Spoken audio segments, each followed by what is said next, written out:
नमस्कार। आज देश की तमाम फटाफट खबरों में आपका स्वागत है।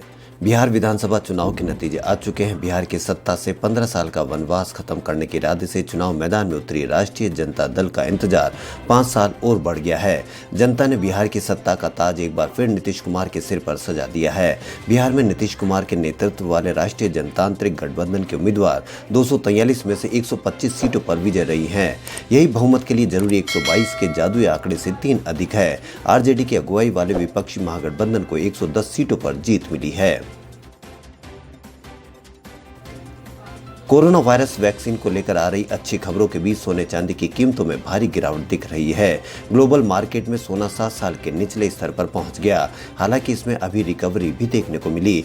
दुनिया भर के वायदा बाजार में गोल्ड की कीमतों में मची इस उथल पुथल का असर भारत के घरेलू बाजार पर भी दिखा है। बिहार विधानसभा चुनाव के परिणाम एनडीए गठबंधन के पक्ष में आए हैं। एनडीए गठबंधन को 125 सीटों पर जीत मिली है, जो बहुमत के लिए जरूरी 122 सीटों से 3 अधिक है।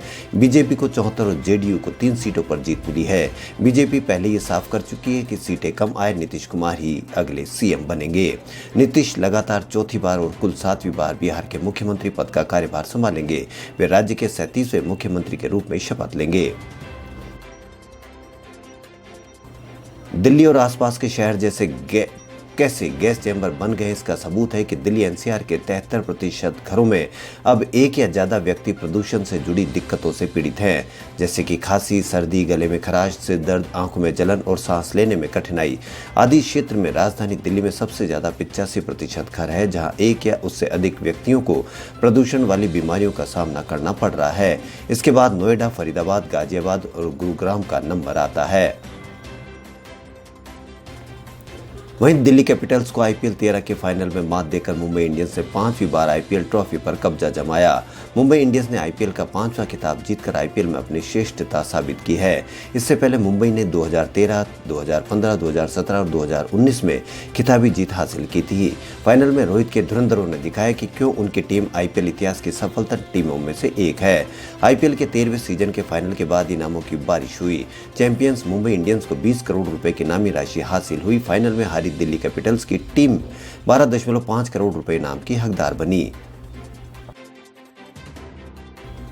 आईटी की दिग्गज कंपनी विप्रो के फाउंडर अजीम प्रेमजी भारत के सबसे बड़े दानवीर है।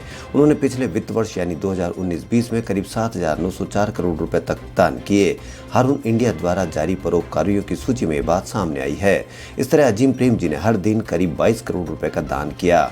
इसके पिछले वित्त वर्ष में उन्होंने सिर्फ 426 करोड़ रुपए का दान किया था। इस वित्त वर्ष में भी 1 अप्रैल को उनके ग्रुप ने कोरोना से लड़ाई के लिए 1125 करोड़ रुपए का दान करने का ऐलान किया है। अमेरिका के लास वेगास में पहली बार वर्जिन हाइपर लूप पर मानव यात्री बैठकर परीक्षण किया गया। यह परीक्षण इस तकनीक को मानव उपयोग के लिए शुरू करने की दिशा में महत्वपूर्ण माना जा रहा है। परीक्षण 160 किलोमीटर प्रति घंटे की रफ्तार पर हुआ। हालांकि दावा किया गया है कि हाइपर लूप पर 960 किलोमीटर प्रति घंटे की रफ्तार से आवागमन हो सकेगा। वर्जिन हाइपर लूप ने कम रफ्तार की वजह से अपने छोटे मार्ग को बताया है।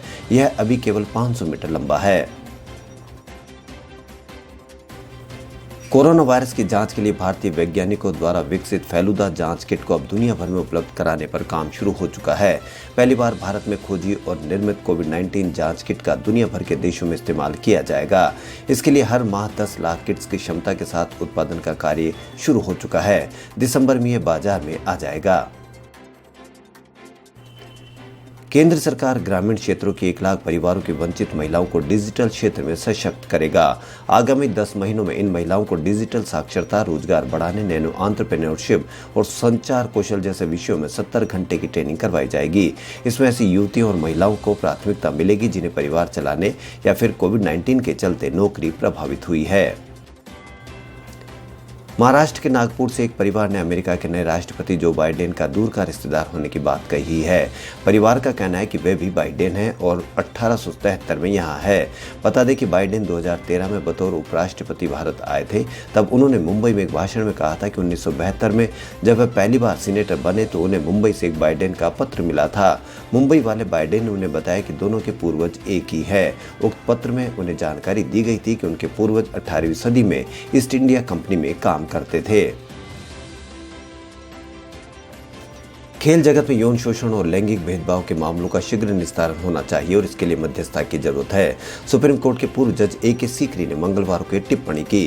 पूर्व जज ने कहा कि कोरोना लॉकडाउन के दौरान ऑनलाइन विवाद समाधान कानून व्यवस्था के अगले चरण के रूप में सामने आया। ये मुकदमेबाजी और मध्यस्थता का माध्यम बना है। सैन्य अदालत ने अपने एक अहम फैसले में केंद्र सरकार को मेजर जनरल रैंक के अफसरों का वेतन में बढ़ोतरी करने का निर्देश दिया है। एक मामले का निपटारा करते हुए आर्म्ड फोर्सेस ट्रिब्यूनल ने कहा कि रक्षा सेवाओं में मेजर जनरल रैंक के अधिकारियों का वेतन उनके जूनियर से भी कम है, इसलिए सरकार उनके वेतन में वृद्धि करे। बिहार चुनाव के परिणाम सामने आ चुके हैं। जनता ने एक बार फिर नीतीश कुमार के नेतृत्व वाले एनडीए गठबंधन को अगले 5 सालों के लिए सत्ता सौंप दी है। वहीं एग्जिट पोल से उत्साहित महागठबंधन 110 सीटों पर सिमट गई। वहीं दूसरी ओर कांग्रेस के वरिष्ठ नेता और राज्यसभा सांसद दिग्विजय सिंह ने नीतीश कुमार को संघ और भाजपा का साथ छोड़ने की नसीहत दी है। उनका कहना है कि देश को बर्बाद होने से बचाने के लिए भाजपा और संघ का साथ छोड़ दीजिए। जयपुर शहर के पब्लिक ट्रांसपोर्ट में चल रही लो फ्लोर बसों के साथ जल्द ही 100 इलेक्ट्रिक बसें भी दौड़ेगी। इलेक्ट्रिक बसों का JCTSL अफसरों के सामने डेमो हो चुका है। शुरुआती डेमो वाली बस में JCTSL अफसर और टेक्निकल विंग के अधिकारियों को लोगों की सुविधा के लिए बस में 10 कमी सामने आई है। स्वास्थ्य मंत्रालय की ओर से जारी आंकड़ों के मुताबिक इन 24 घंटों में कोविड-19 के 38,073 नए मामले सामने दर्ज किए गए हैं। इसके साथ देश में संक्रमितों की कुल तादाद 85 लाख के पार हो गई। इन 24 घंटों में 448 लोगों की वायरस की वजह से मौत हुई। अब तक कुल 1,27,000 के पार मरीजों की जान जा चुकी है। आंकड़ों के मुताबिक उस 24 घंटों में 42,000 से अधिक मरीज ठीक हुए। इसी के साथ अब तक कुल 80 लाख के करीब कोरोना वायरस को मात दे चुके हैं। खबरों फिलहाल इतना ही। यदि आपको हमारा चैनल पसंद आए तो लाइक, सब्सक्राइब और शेयर अवश्य करें। धन्यवाद।